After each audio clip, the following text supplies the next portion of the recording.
अगर आपको ऐसी ही एजुकेशनल और एग्जाम ओरिएंटेड वीडियोस पसंद हैं, तो हमारे YouTube चैनल ज्ञान मंदिर को सब्सक्राइब करना ना भूलें। वीडियो पसंद आए तो लाइक और शेयर जरूर करें। नमस्कार और स्वागत है। आज हम भारतीय राजनीति के एक बहुत ही महत्वपूर्ण पद पर गहराई से चर्चा करने वाले हैं। भारत के उपराष्ट्रपति जी। संवैधानिक प्रावधान, निर्वाचन और पद से निष्कासन, यानी अनुच्छेद 63 से 71 तक। बिल्कुल, ये एक ऐसा विषय है जिसे अक्सर राष्ट्रपति के पद की छाया में देखा जाता है, लेकिन इसकी अपनी बहुत खास अहमियत है। सही कहा। तो चलिए देखते हैं कि आज हम किन किन पहलुओं पर बात करेंगे। सबसे पहले हम एक परिचय और उनकी संवैधानिक स्थिति को समझेंगे। इंट्रोडक्शन एंड कॉन्स्टिट्यूशनल पोजीशन, ठीक है। फिर हम अनुच्छेद 63 से 71 का एक विस्तृत विश्लेषण करेंगे, एक एक करके सारे आर्टिकल्स। जी। उसके बाद निर्वाचन प्रक्रिया की गहन समझ, मतलब कि चुनाव होता कैसे है।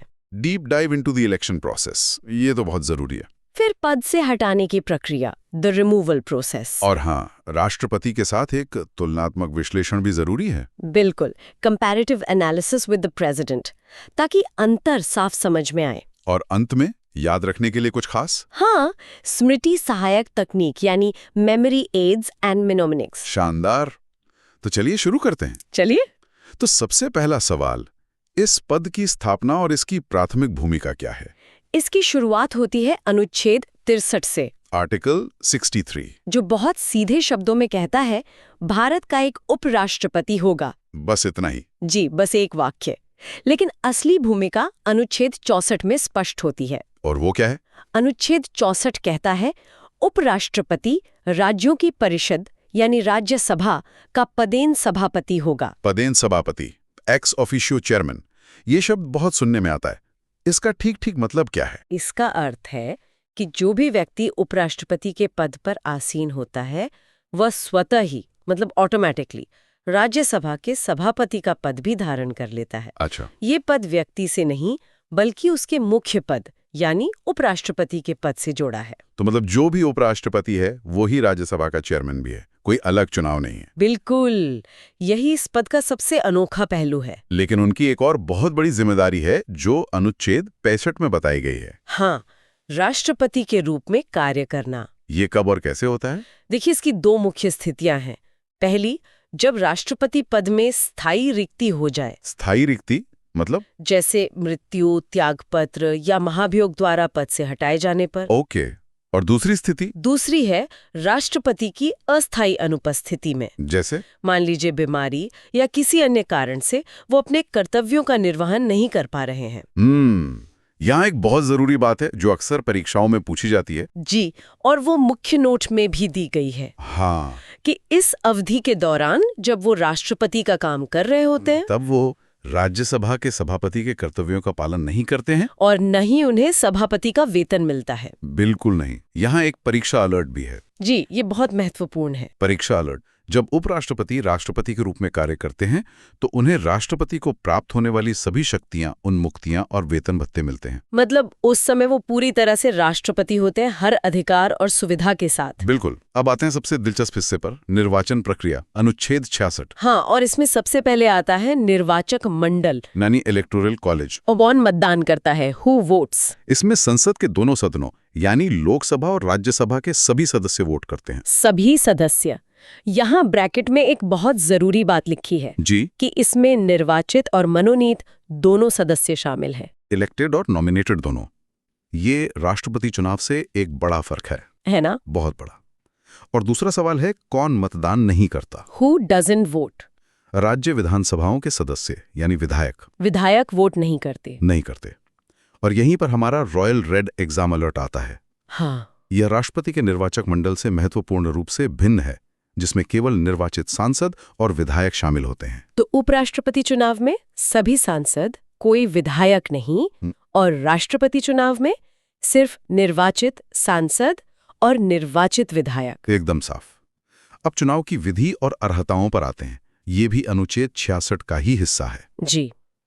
निर्वाचन विधि, इलेक्शन मेथड, वही है जो राष्ट्रपति के लिए है। आनुपातिक प्रतिनिधित्व पद्धति, प्रोपोर्शनल रिप्रेजेंटेशन, एकल संक्रमणीय मत द्वारा, by means of single transferable vote, और मतदान गुप्त होता है। Voting is by secret ballot. जी। और अर्हताएं मतलब क्वालिफिकेशंस क्या हैं? इसमें 4 मुख्य बातें हैं। पहली, भारत का नागरिक हो। दूसरी, 35 वर्ष की आयु पूर्ण कर चुका हो। ये भी राष्ट्रपति की तरह ही है? हाँ, तीसरी, और ये बहुत महत्वपूर्ण है, क्या? राज्यसभा का सदस्य निर्वाचित होने के लिए अर्हित हो। अच्छा, राष्ट्रपति के लिए लोकसभा और उपराष्ट्रपति के लिए राज्यसभा।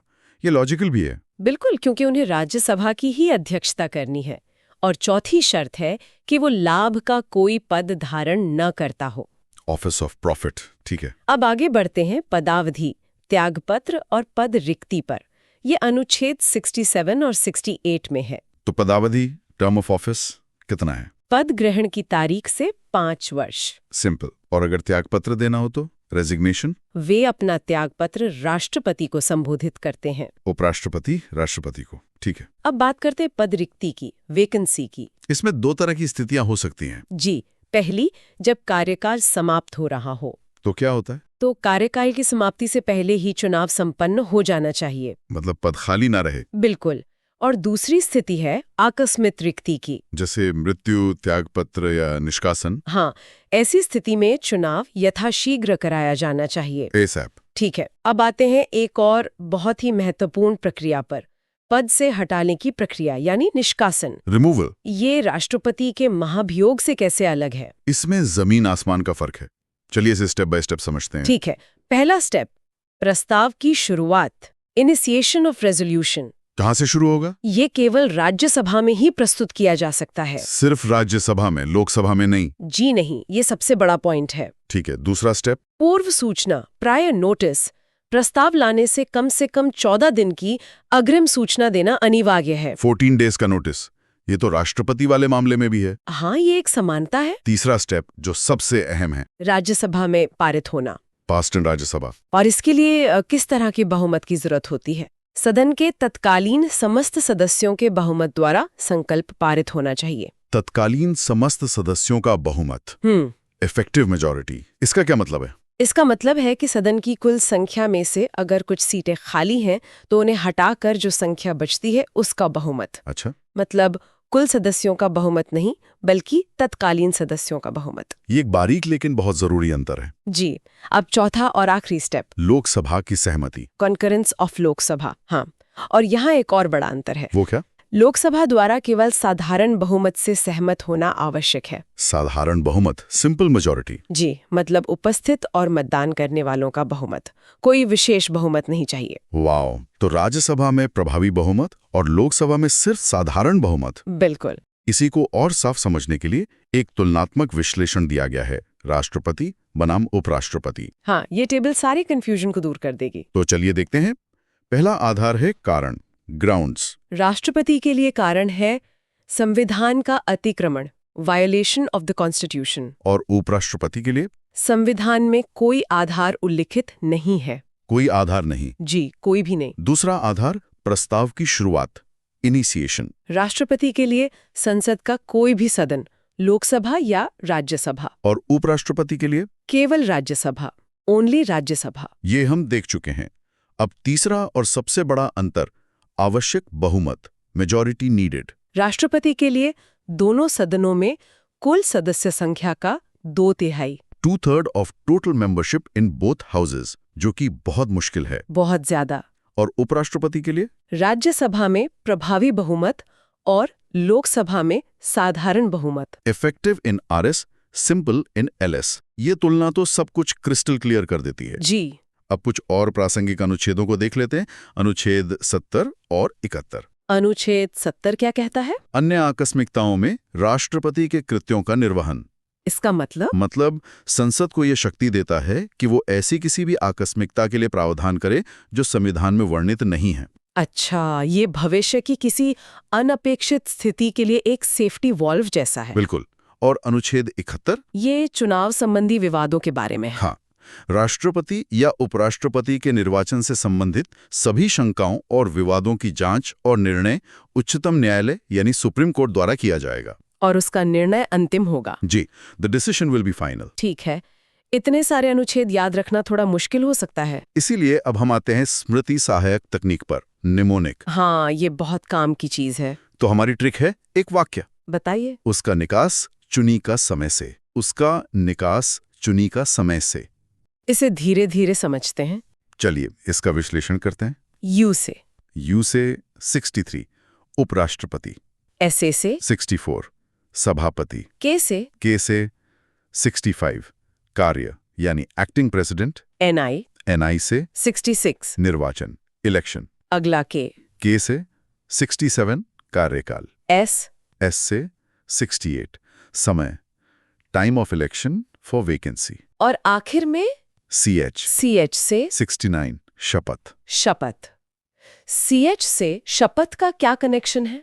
हाँ, ये इस ट्रिक में एक छोटा सा जुगाड़ है। यहाँ सीएच की ध्वनि को ओथ के लिए एक प्रॉक्सी के तौर पर इस्तेमाल किया गया है। अच्छा, तो ये बस याद रखने के लिए? जी, चलिए इस निमोनिक और इसके विश्लेषण को एक बार फिर से दोहराते हैं ताकि ये अच्छे से याद हो जाए। बिल्कुल। वाक्य है, उसका निकास चुनी का समय से, यू से 63 उपराष्ट्रपति, ऐसे से 64 सभापति, के से 65 कार्य, एनआई से 66 निर्वाचन, के से 67 कार्यकाल, एस से 68 समय और सीएच से 69 शपथ। बहुत बढ़िया।